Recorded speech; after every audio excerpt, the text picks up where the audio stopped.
अस्सलामुअलैकुम। आऊं आहियां मीर मुस्लिम ऐं अवां ॾिसी रहिया आहियो एमर्जिंग क्वेश्चन्स विथ मीर मुस्लिम।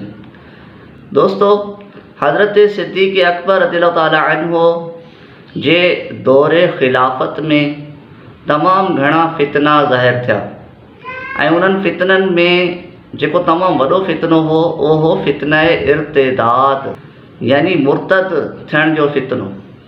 यानी अरब में जॾहिं फ़तह मक्का थी हुई त नबी अलैहिस्सलाम जे ज़माने में तक़रीबन सॼा ई अरब जा कबीला फ़ौज दर फ़ौज मुसलमान थी रहिया हुआ ऐं जीअं ई नबी अलैहिस्सलाम जो ज़ाहिरी विसाल थियो त फ़ौज दर फ़ौज इहे कबीला वापसि मुर्तद पे थिया, इस्लाम मां निकिरी थे विया। त इन फितने खे ख़त्म करण जे लाइ हज़रत सिद्दीक़ अकबर रज़ियल्लाहु ताला अन्हु 11 इस्लामी लश्कर तयारु कया हुआ ऐं उन्हनि खे 11 अज़ीम शख़्सियतुनि जी कमान जे तहत 11 अरब जे मुख़्तलिफ़ इलाइक़नि ॾांहुं मोकिलियो। छा तव्हां ॼाणणु चाहींदा त सिद्दीक़ अकबर रज़ियल्लाहु ताला अन्हु उहे कहिड़ियूं 11 शख़्सियतूं हुयूं जिन खे इहे इस्लामी लश्कर उन्हनि जी कमान उन्हनि खे ॾिनी हुई ऐं उन्हनि खे अरब जे कहिड़नि कबीलनि ऐं कहिड़नि इलाइक़नि ॾांहुं मोकिलियो ऐं नबूअत जो कूड़ी दावा कंदड़, नबूअत जी कूड़ी दावा कंदड़ असवद अंसी केरु हो ऐं उहो जहन्नम कीअं वासिल थियो। अॼु इंशाअल्लाह अज़्ज़ व जल पाण इन्हनि ई मौज़ूअनि ते ॻाल्हि कंदासीं, पर उन खां पहिरीं जेकॾहिं तव्हां असांजे चैनल ते पहिरीं दफ़ा आया आहियो त असां तव्हांखे हिकिड़ी अर्ज़ु कंदासीं। अर्ज़ु इहा आहे त असांजे चैनल खे सब्सक्राइब करे बेल आइकन खे दॿाए छॾियो। उनजो फ़ाइदो तव्हांखे इहो थींदो त अहिड़ियूं मालूमाती इस्लामी तारीख़ी वीडियोस तव्हांखे सवली सिंधी ॿोली में ॾिसण खां मिलंदियूं रहंदियूं। दुरूद पाक पढ़ी वठो। सल्लल्लाहु तआला अला मुहम्मद सल्लल्लाहु तआला अलैहि व सल्लम। दोस्तों, ही सलाउद्दीन अयूबी सीरीज़ जो 46वां लेक्चर आहे ऐं असां ॻाल्हि करे रहिया आहियूं सिद्दीक़ अकबर रज़ियल्लाहु ताला अन्हु जे दौर में जेके फितना निकिता हुआ उन्हनि खे सिद्दीक़ अकबर रज़ियल्लाहु ताला अन्हु कीअं ख़त्म। त सिद्दीक़ अकबर रज़ियल्लाहु ताला अन्हु जे दौर जो जेको वॾो फितनो हो उहो तो फितना इर्तिदाद। हाणे उनखे ख़त्म करण जे लाइ सिद्दीक़ अकबर रज़ियल्लाहु ताला अन्हु बुनियादी तौर ते 2 क़दम खयां हुआ। हिकिड़ो क़दम इहो हो त उन्हनि खे हिकिड़ो वॾो ख़त लिखियो जंहिंमें इस्लाम जी दावत ॾिनी वई हुई ऐं उन ख़त जो जेको सिंधी में तर्जुमो आहे मुकमल ख़त उहो हिन खां पहिरीं वारी जेका वीडियो हुई उन में मूं डिस्कस कयो आहे, उहो तव्हां उन वीडियो में ॾिसी वठिजो। अॼु पाण ॿियो क़दम खयो हो सिद्दीक़ अकबर रज़ियल्लाहु ताला अन्हु, उहो हो इस्लामी लश्कर तयारु करणु। 11 इस्लामी लश्कर हुआ। यानी पहिरीं ऑफर थी विया हुई त तव्हां इहो ख़त पढ़ी करे मुसलमान थी वञो। अगरि तो ख़त ॿुधी करे मुसलमान न पिया थियनि त पोइ उन्हनि जे लाइ वरी 11 लश्कर इस्लामी लश्कर। हाणे सवाल इहो थो पैदा थिए त उहे 11 इस्लामी लश्करनि जा जेके कमांडर हुआ उहे कहिड़ो हुआ। हाणे पाण खे उहे नाला ॿुधणा आहिनि ऐं कहिड़े कहिड़े तरफ़ उन्हनि खे मोकिलियो विया इहो पाण खे ॾिसणो। ठीकु आहे, त नंबर 1 जेके आहिनि, जेके पहिरियां जेके लश्कर जा सालार आहिनि उहे आहिनि हज़रत ख़ालिद बिन वलीद रज़ियल्लाहु ताला अन्हु। हाणे इन्हनि खे इब्तिदाई तौर ते स्टार्टिंग में 2 टारगेट मिलिया हुआ। हिकिड़ो टारगेट इहो मिलियो हो त मदीने जे वेझो वारा जेके कबीला जेके मुर्तद थी विया हुआ उन्हनि में कहिड़ा हुआ, बनु असद ऐं बनु तमीम। त सभिनी खां पहिरियों टारगेट हो बनु असद ऐं बनु तमीम सां जंग करणु। पोइ उन्हनि खां फारिग थी वञनि त पोइ केॾांहुं वञनि, उन खां पोइ मक़ाम बताह में मालिक बिन नवीरा, मक़ाम बताह मालिक बिन नवीरा ओॾा वञनि। इहे शुरूआती तौर ते टारगेट हुआ, पर पाण ॾिसंदासीं अॻियां हली करे तारीख़ में त हज़रत ख़ालिद बिन वलीद रज़ियल्लाहु ताला अन्हु तक़रीबन हर जंग में उन्हनि जो तमामु घणो अहम किरदारु आहे। ॿिए नंबर ते कहिड़ा लश्कर जा सिपा सालार हुआ, हज़रत इकरमा बिन अबी जहल। अबू जहल जा पुट हुआ इकरमा, पर मुसलमान थी विया हुआ ऐं पोइ इस्लामी लश्कर जा वॾा सिपा सालार हुआ ऐं इन्हनि जी वरी तारीख़ में जेको हिननि जा कारनामा ॿुधाया था वञनि। त इन्हनि जो टारगेट कहिड़ो, इन्हनि जो टारगेट हो यमामा जी तरफ़ केरु कूड़ो नबी मुसैलमा किज़्ज़ाब। मुसैलमा कज़्ज़ाब खे काउंटर करण जे लाइ कंहिंखे मोकिलियो वियो, इकरमा बिन अबी जहल। अच्छा, मुसैलमा किज़्ज़ाब जेको हो उहो इन ते मुकमल हिकिड़ी नई पाण वीडियो ठाहींदासीं जंगे यमामा ते, त उन में पाण ख़बर पवंदी त हीउ जेको मुसैलमा कज़्ज़ाब हो हिन सां पहिरीं मुक़ाबिलो कयो इकरमा बिन अबी जहल। पोइ इकरमा तॾहिं बि कोन हार मञी, उन खां पोइ हुननि जी मदद जे लाइ आया शुरहबील बिन हसना। इहे ॿई 2 लश्कर मिली करे मुसैलमा किज़्ज़ाब सां विढ़िया, तॾहिं मुसैलमा किज़्ज़ाब नाती उनजो लश्कर ख़त्म कोन थियो। पोइ हज़रत ख़ालिद बिन वलीद आया, हज़रत ख़ालिद बिन वलीद आया। पोइ इहे 3 लश्कर थी विया मुसलमाननि जा, ऐं पोइ उन्हनि मुक़ाबिलो कयो मुसैलमा किज़ाब जो, ऐं पोइ मुसैलमा किज़ाब जेको आहे सो जहन्नम वासिल थियो हो। मुकमल तफ़सील इंशाअल्लाह पाण अचण वारी हिकिड़ी ॿी वीडियो ठाहींदासीं जंहिंखे यमामा सां अलॻि सां इंशाअल्लाह, ठीकु है। अच्छा जी, टियों कमांडर, थर्ड कमांडर हज़रत आमिर बिन आस। हज़रत आमिर बिन आस जो टारगेट छा आहे? हज़रमूतो। हज़रमूतो अरब में हिकु जॻह आहे, उते हिकिड़ो कबीलो आहे, कबीला बनु ख़ुज़ाआ, उन्हनि ॾांहुं मोकिलियो वियो। नंबर 4 हज़रत शुरहबील बिन हसना रज़ियल्लाहु ताला अन्हु। इन्हनि खे बेसिकली सभिनी खां पहिरीं त ऑर्डर इहो हो त तव्हां इकरमा बिन अबी जहल जी तव्हांखे मदद करणी आहे जंग यमामा में, ऐं उतां खां फारिग थी करे पोइ हज़रत अमर बिन आस जी मदद करणी आहे हज़रमूतो में बनु ख़ुज़ाआ जे ख़िलाफ़ ऐं बनु कंदा जे ख़िलाफ़, ठीकु है। तो 4 थी विया। 5 हज़रत ख़ालिद बिन सईद। हज़रत ख़ालिद बिन सईद खे मोकिलियो वियो शाम जी तरफ़ जा जेके मुर्तद कबीला आहिनि न शाम जी तरफ़, तो उन्हनि खे काउंटर करण जे लाइ हज़रत ख़ालिद बिन सईद। नंबर 6 हज़रत हुज़ैफ़ा बिन मोहसिन। हज़रत हुज़ैफ़ा बिन मोहसिन के मुल्क दबा ॾांहुं मोकिलियो वियो आहे। हज़रत आरफ़जा बिन हरसमा। हज़रत आरफ़जा बिन हरसमा रज़ियल्लाहु ताला अन्हु खे मोकिलियो वियो अहले मोहरा जी तरफ़।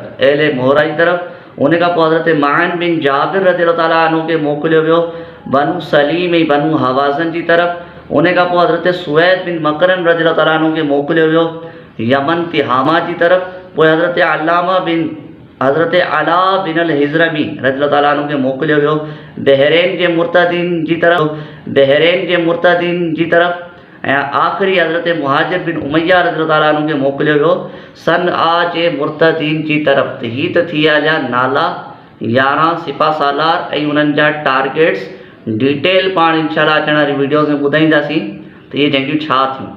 हाणे पाण खे जेको ॿियो टॉपिक आहे उहो इहो आहे त कूड़ी नबूअत जा दावेदार जेके कूड़ा नबी ज़ाहिर थिया, उन्हनि में हिकिड़ो नबी अस्तग़फिरुल्लाह जेको कूड़ो नबी हो उहो हो असवद अंसी। असवद अंसी केरु हो? इन जो नालो छा हो? इन लांती जो नालो हो अबहला बिन काब अंसी।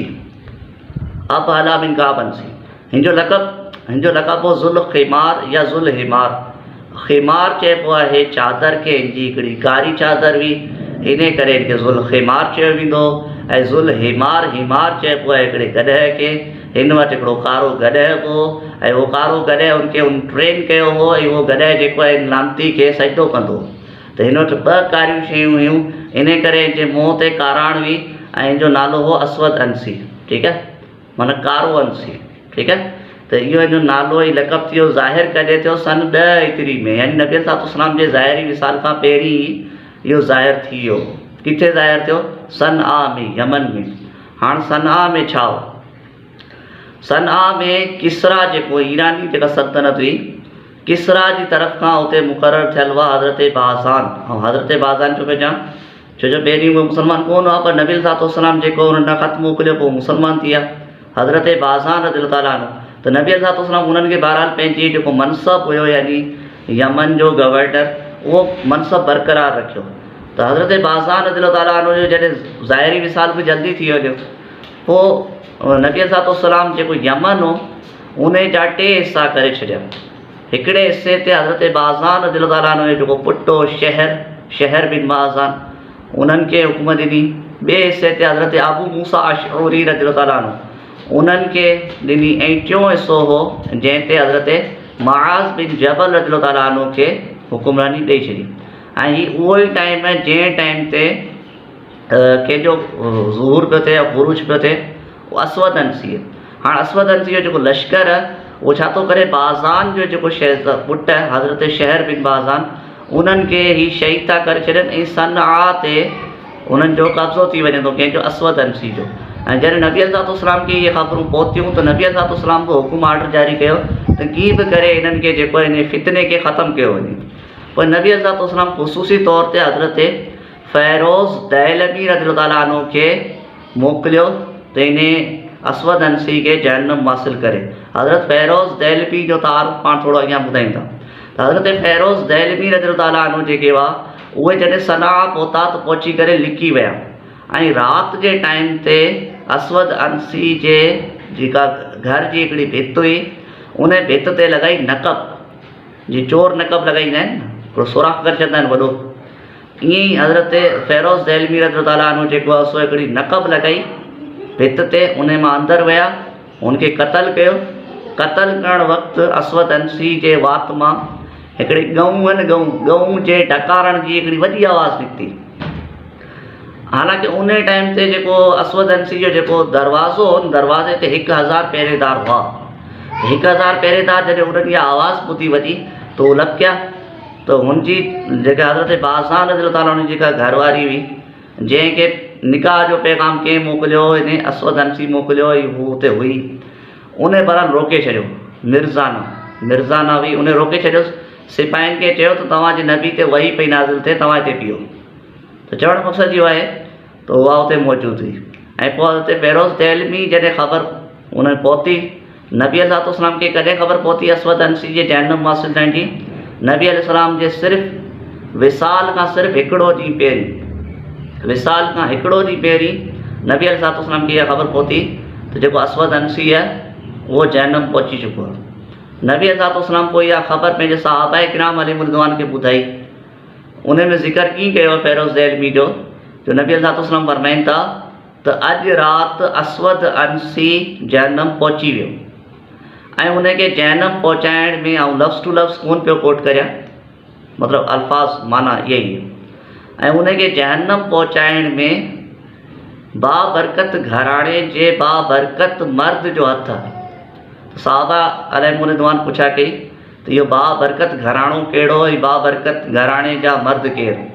त ॿुधायो वियो त नजाशी जेके हबशा जा बादशाह जेके मुस्लमान थी विया हुआ, उन्हनि जे भाउ जो पुटु फ़िरोज़ दहलवी। ऐं पोइ नबी अलैहिस्सलाम ॿुधायो त फ़िरोज़ कामयाबु थी विया। इहा त हुई हिकिड़ी ॻाल्हि न। अच्छा, हाणे जेका वीडियो उन में मूंखे जेका ॻाल्हि ॿुधाइणी आहे उहा इहा आहे, जेके अचण वारियूं वीडियोज़ आहिनि उन में पाण ॻाल्हि कंदासीं त हज़रत ख़ालिद बिन वलीद रज़ियल्लाहु ताला अन्हु जूं जेके उन्हनि कीअं मतिलबु जंगियूं कयूं। उन खां पोइ पाण मुसैलमा किज़्ज़ाब ते जंगी यमामा ते बिल्कुलु हिकिड़ी अलॻि वीडियो ठहंदी, छो जो उन जी डिटेल तमामु घणी आहे। उन खां पोइ इर्तिदाद जूं आख़िरी 6 जंगूं जेके अमान में, बहरेन में, यमन में, मतिलबु अरब जा जेके डिफरेंट पार्ट्स आहिनि, उन्हनि जो मुख़्तसर ज़िक्र कंदासीं। 10 मिंटनि जी वीडियो में पाण डिटेल त ॿुधाए कोन था सघूं। त इहे 4 वीडियोज़ अञा बि अचणियूं आहिनि। चवण जो मक़सदु इहो आहे त पाण तारीख़ जे हवाले सां सिंधी ॿोली में इहो जेको सो कॉन्टेंट ठाहियूं पिया, त जेके असांजा व्यूअर्स आहिनि उन्हनि खे असां रिक्वेस्ट कंदा आहियूं त तव्हां असांजे कॉन्टेंट खे काइंडली लाइक करे वठंदा करियो। ऐं तव्हां जेकॾहिं शेयर कंदो त असांखे वधीक ख़ुशी थींदी। ऐं सब्सक्राइब लाज़मी कजो। दुरूद पाक सल्लल्लाहु तआला अला मुहम्मद सल्लल्लाहु अलैहि वसल्लम।